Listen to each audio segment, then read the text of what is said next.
तो हमारा चल रहा था इलेक्ट्रोमैग्नेटिक इंडक्शन, और मैंने आपको बताया था कि क्या बातें बताई थी। हमने देखा था कि जो फ्लक्स होता है वो क्या होता है। हमने देखा था फ्लक्स फ्लक्स होता है बी ए कॉस थीटा। तो जो फ्लक्स है वो बी और ए और थीटा पर डिपेंड करता है। जो थीटा है वो बी और ए के बीच का एंगल है, और बी की डायरेक्शन, और ए फॉर एरिया, एरिया जो होता है वो सरफेस के परपेंडिकुलर होता है। ठीक है, तो जो बी और ए की डायरेक्शन के बीच का एंगल है थीटा है। इस पर हमने कुछ क्वेश्चंस किए थे। फिर हमने फ्लक्स में चेंज करने के हिसाब से हमने देखा था, दो लॉ हमारे पास आए थे फैराडे के लॉ। उनका बेसिकली जो था result, that was induced EMF and it was minus d phi by D T. कि भाई कोई कैसे चेंज हो रहा है, फ्लक्स कैसे चेंज हो रहा है, हम इस पर बात करते थे। ठीक है, चलिए आगे देखते हैं। तब मैंने आपको कुछ बताया था, क्वेश्चंस की वैरायटी बताई थी। एक और बात है कि भाई नो ईएमआई केसेस करके बना दिया कि ईएमआई कब नहीं होगा। तो बहुत सिंपल सिंपल सी चीज़ है कि ईएमआई कब नहीं होगा, जब फ्लक्स चेंज नहीं होगा। फ्लक्स चेंज कब नहीं होगा, देखो अगर कोई ये वायर है, इफ करंट आई इंक्रीजेज, है ना। अब मान लो कोई लूप है, ऐसे रखा है, उसमें तुमने करंट कैरिंग वायर भी ऐसे। अब इस लूप से रिलेटेड जो फ्लक्स है वो होना चाहिए बी ए कॉस थीटा। अब ये देखना है, इसके अंदर ये वायर है, करंट ऊपर फ्लो कर रही है, तो करंट के कारण जो मैग्नेटिक फील्ड होगा कुछ ऐसे होगा, दैट इज सर्कुलर। इस लूप के सर्कुलर है, चाहे नीचे रहे चाहे ऊपर रहे, इसमें से क्रॉस तो नहीं कर रहा है, तो फिर कोई फ्लक्स इसमें इसमें से तो फ्लक्स ही क्रॉस नहीं कर रहा है, तो क्या तो चेंज होगा वो। जब चेंज ही नहीं होगा तो ईएमआई इंड्यूस्ड ईएमएफ नहीं आएगा। वो ये कहना चाहता है। Is it clear? इसको भी देख लो। इसमें भी उसी टाइप की बात है। सोलेनोइड है ऐसे ऐसे, इसमें करंट ऐसे है, करंट ऐसे, तो देखो चेक करो खुद से।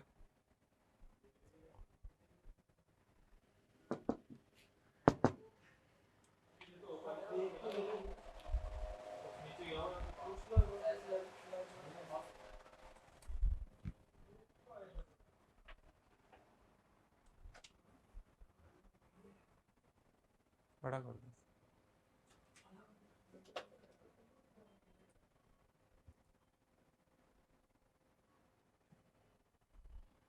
हाँ बताओ, हो गया?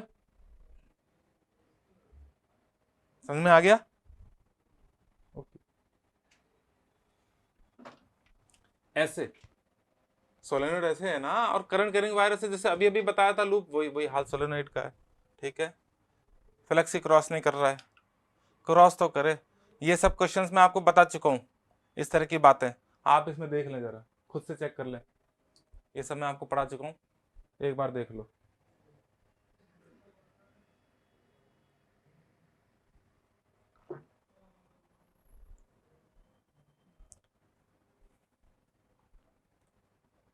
ये पास ही नहीं आ रहा, नो रिलेटिव मोशन कह रहा है, इसमें से फ्लक्स चेंज नहीं होगा।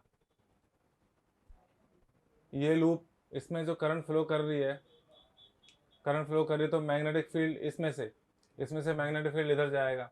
लेकिन दोनों, है ना, लेकिन ये और ये दोनों सेम वेलोसिटी से मूव कर रहे हैं, ये दोनों सेम वेलोसिटी से मूव कर रहे हैं, तो इनके बीच की जो डिस्टेंस है वो चेंज नहीं हो रही है।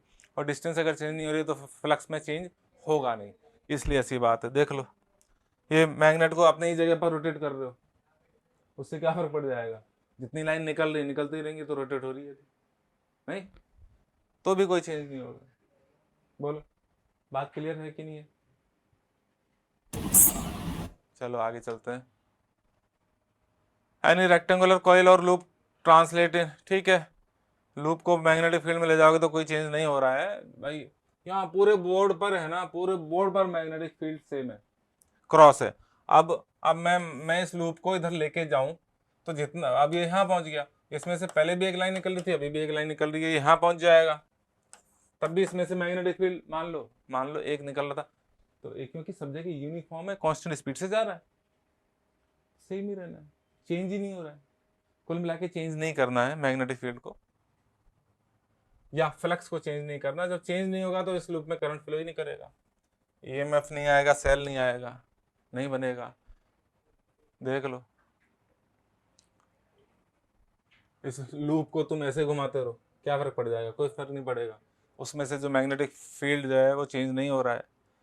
अब ये एक आपकी वो लूप है ना, ऐसे 90 डिग्री पर है एक दूसरे के। अब जैसे ये वर्टिकल लूप है ऐसे, इसमें इसमें करंट ऐसे फ्लो करे तो इसका मैग्नेटिक फील्ड ऐसे होगा। दूसरा लूप रखा है ऐसे, इसके तो ऐसे ही निकल गया, या तो ऊपर से निकल जाएगा, नीचे से निकल जाएगा, इसमें तो क्रॉस ही नहीं हो रहा। जब क्रॉस ही नहीं होगा तो काहे का चेंज? चेंज करके करोगे क्या? हो चेंज ही नहीं होगा, no flux. Induce parameters questions आएंगे बाद में और तब अपन करेंगे। इंड्यूस पैरामीटर्स, क्या क्या चीजें आपके सामने आ सकती हैं? क्या क्या चीजें आपके सामने आ सकती हैं? देखो,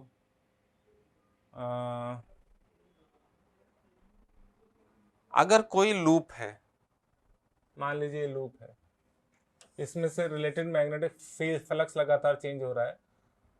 मान लीजिए क्रॉस मैग्नेटिक फील्ड था और मैग्नेटिक फील्ड इंक्रीज कर रहा है, अंदर की तरफ मैग्नेटिक फील्ड इंक्रीज कर रहा है। उसका अपोज करने के लिए लूप बाहर की तरफ मैग्नेटिक फील्ड बनाएगा, आउटवर्ड। लूप बाहर की तरफ मैग्नेटिक फील्ड अगर बनाएगा ऐसे, तो करंट कैसे फ्लो करेगा? इसमें कैसे करेगा बताओ? Anti clockwise, anti clockwise current इसमें फ्लो करेगा, ठीक है।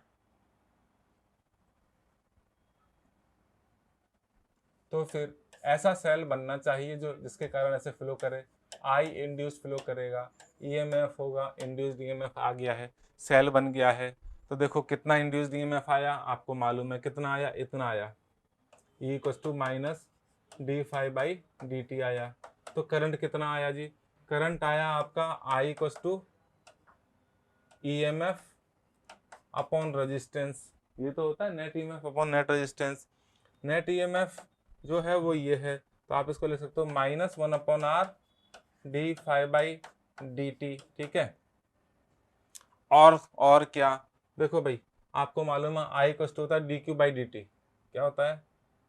आई इक्वल टू होता है D Q by D T. इन सब में डेल्टा भी यूज किया जा सकता है, तब ये एवरेज आ जाएगा। ये सब इंस्टेंटेनियस, जहाँ डी आ गया वहाँ इंस्टेंटेनियस, जहाँ डेल्टा आ गया वहाँ एवरेज, इतनी सी बात है। D Q by D T, D Q by D T में देखो आई इक्वल टू ये होता है, तो डी क्यू क्या हो जाएगा? डी क्यू हो जाएगा I d T. I d T में आप मल्टीप्लाई करोगे तो क्या आ जाएगा? D Q, d Q will be I, अच्छा आई तो रख दें चलो यहाँ, -1/r d five by D T into d T से डी टी कैंसिल, तो क्या बचा? डी क्यू आया आपका -1/r डी फाइव, है ना। आप ऐसे, तो अब ये चार्ज तो है ना टाइम पर डिपेंड ही नहीं कर रहा है। इन सब में इन्होंने डेल्टा किया है, डेल्टा वाला केस एवरेज का होगा। ये जैसे ये इंस्टेंटेनियस करंट होगी, कौन सी करंट है? क्योंकि D five by D T हो रहा है। ये इंड्यूस्ड ईएमएफ, इंस्टेंटेनियस भी, अब मैं दो चीज एक साथ नहीं लिख सकता। अब जैसे यहाँ एवरेज देखो आ गया ना, एवरेज, ये सब मैंने जो लिखे इंस्टेंटेनियस है भाई, ये सब एवरेज है। डेल्टा फाइव मतलब 5 2 - 5 1, इसका मतलब क्या है? -5 2 - 5 1 बाई T2 - T1। ये जो माइनस साइन है ये लेंस ने बताया था। लेंस ने बताया था कि जो जिसको पैदा करता है वो उसी का अपोज करता है। मतलब यही है कि भैया कि जिसके कारण जो जिसको पैदा करता है वो उसी को अपोज करता है। यानी कि जो जो लूप में मैग्नेटिक फील्ड जो क्रॉस किया था, मतलब जो है मैग्नेटिक फील्ड, तो फ्लक्स बना रहा है, इस लूप से रिलेटेड फ्लक्स बना रहा है। अब फ्लक्स में चेंज हो गया तो लूप उसी का अपोज करने लग गया। ये वाली बात है। बड़े बड़े वगैरह देखो, इंस्टेंटेनियस भी आ गया है, और एवरेज क्या होगा?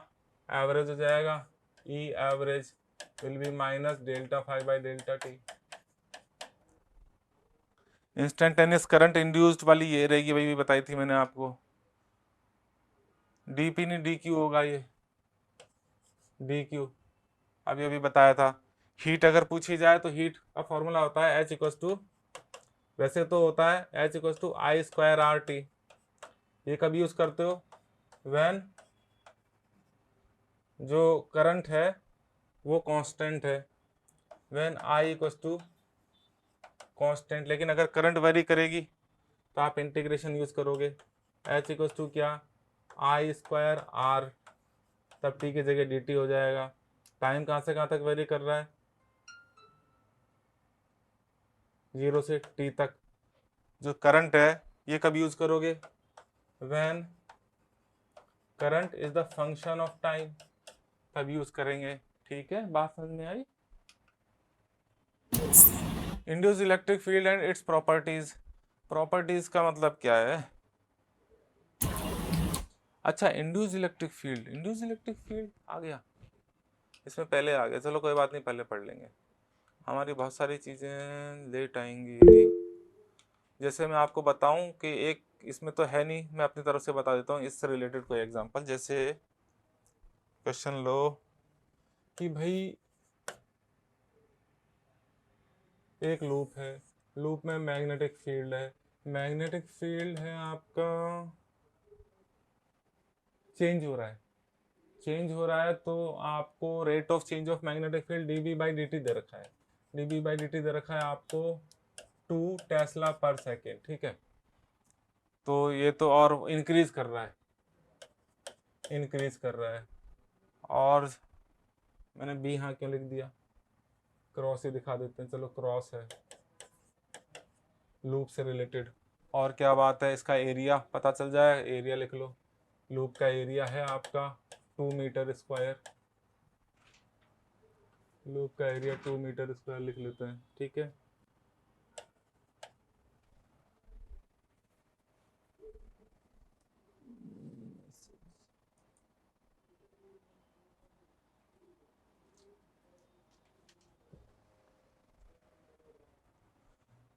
तो ये एरिया 2 मीटर स्क्वायर हो गया आपका। और क्या समझ में आ रहा है सभी को? समझ में आ रहा है?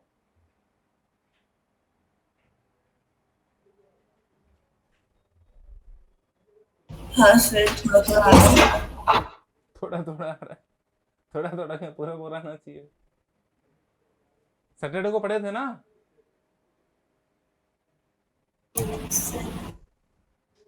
तो एरिया है 2 मीटर स्क्वायर, और क्या चाहिए अपन को?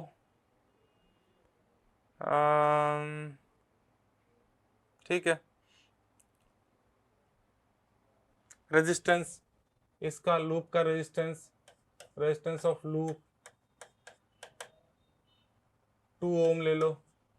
तो क्या क्या हम कर सकते हैं जरा देखो।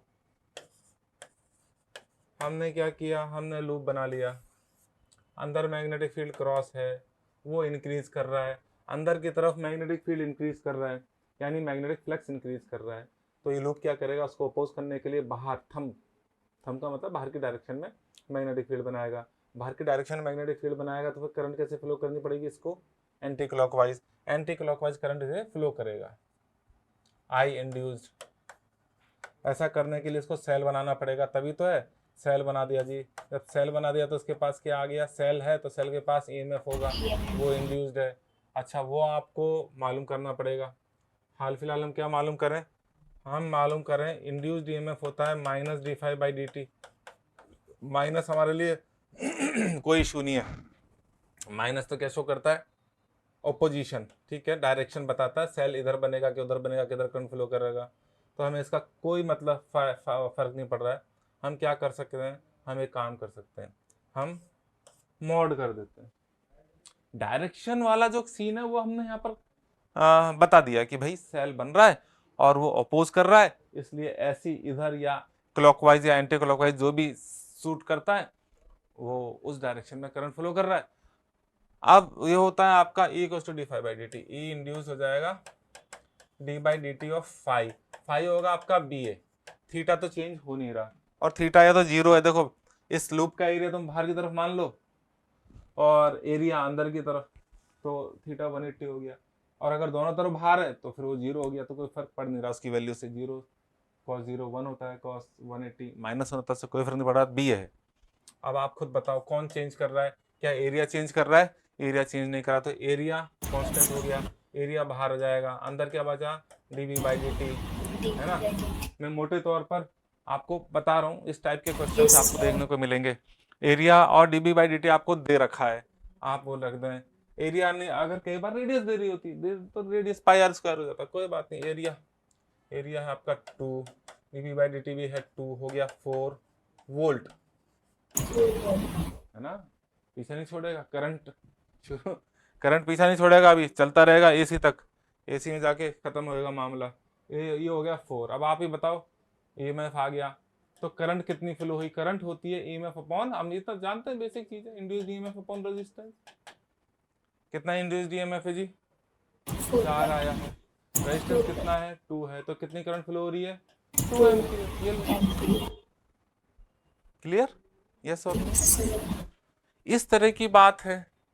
अब आप ये भी कह सकते हो सर इसमें तो मैग्नेटिक फील्ड चेंज कर रहा है, क्या बार बार आप मैग्नेटिक फील्ड को कम ज़्यादा कर देते हो? तो एक काम करते हैं, अपन एरिया भी चेंज करके देखते हैं किसी क्वेश्चन में। ये लूप है, लूप का एरिया चेंज कर रहा है D A by D T, या रेडियस चेंज कर रही है, चलो एरिया डायरेक्ट चेंज नहीं करवा रहे, रेडियस चेंज कर रही है। आपको दे रखा है कि D R by D T 2 metre पर सेकेंड से रेडियस चेंज कर रहा है, रेडियस टाइम के साथ इंक्रीज कर रही है। जब लूप की रेडियस, अच्छा मैग्नेटिक फील्ड है क्रॉस, मैग्नेटिक फील्ड कांस्टेंट है, क्या है? कांस्टेंट है। और आपका वही रेजिस्टेंस ऑफ लूप, वही ले लेते हैं 2 ओम पिछले वाला। तो अब क्या होगा?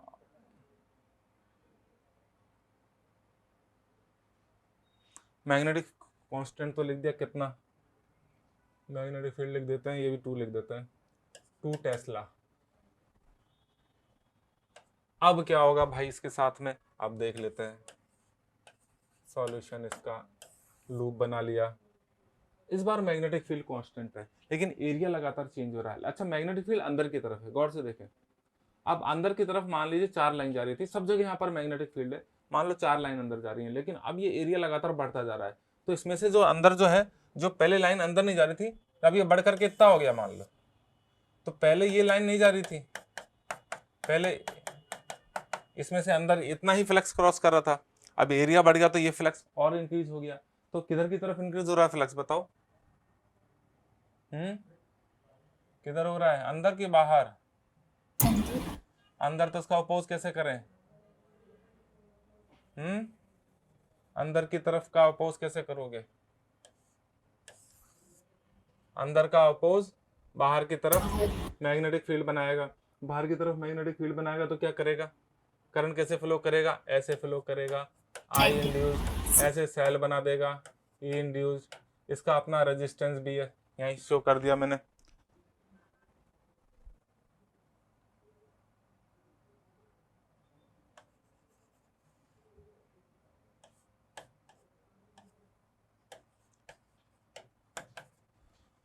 हाँ, तो इंड्यूस्ड ईएमएफ हम जानते हैं, क्या जानते हैं? इंड्यूस्ड ईएमएफ हम जानते हैं D phi by D T का मॉड इस बार D by D T, phi होता है आपका बी ए। हाँ, थीटा चेंज नहीं हो रहा, ऐसा केस आएगा, अगर थीटा चेंज होगा तो उसमें क्लियर कट आपको समझ में आएगा, हम करेंगे आगे आने वाले टाइम पे करेंगे। हाल फिलहाल ये करते हैं। कौन कांस्टेंट? इस बार मैग्नेटिक फील्ड कांस्टेंट, अंदर बाहर बी आ जाएगा, अंदर D A by D T. बात समझ में आ रही है हाँ कि ना? तो फिर बी बाहर है। अब ए फॉर एरिया होता है, ए फॉर एरिया होता है, एप्पल बचपन की बात थी, एप्पल बचपन की बात थी, ए फॉर एप्पल। यहाँ पर एरिया है और एरिया होगा आपका pi R square, pi R square. तो पाई को बाहर ले लो, कांस्टेंट है, D by D T of radius और दे देते हैं भाई, रेडियस है आर इक्वल्स टू 2 मीटर, तो D by D T pi बाहर आ गया, आर स्क्वायर एक्स की पावर एन का डिफरेंशिएशन कर दो, चलो बी पाई 2 आर की power 2 - 1 into D R by D T. तो क्या हुआ? तो ये हुआ बी आपके पास कितना 2 पाई 2 आर की power 1 R for radius 2 D R by D T 2। मैं क्या कैलकुलेशन को आसान रखना चाहता हूँ ताकि मुझे भी मुश्किल ना आए और आपको समझ में आ जाए। 2 2 2 4 कितना हो गया 4 4 जा 16 पाई। 16। पाई को पाई रहने तो देखी जाएगी। अब आपसे जो पूछा जाए भैया ये आया आपका मुश्किल से आया ईएमएफ इंड्यूस्ड आया, तो ईएमएफ इंड्यूस्ड आ गया। मैं आपको सारी वैरायटी बता दूंगा, इस तरह के क्वेश्चंस आपको देखने को मिलेंगे। भले यहाँ पर नहीं है तो क्या हुआ, अपन तो कर ही सकते हैं, है ना।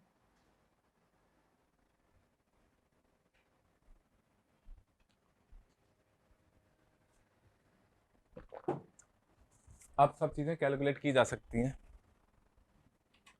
क्या क्या कैलकुलेट किया जा सकता है 18 19 20 तो करें। हाँ, करंट करंट क्या हो गई EMF upon 16 pi upon resistance. कहाँ है रेजिस्टेंस 2 ओम, ये हो गया 8 पाई। ठीक है, करंट आ गया। Is that okay?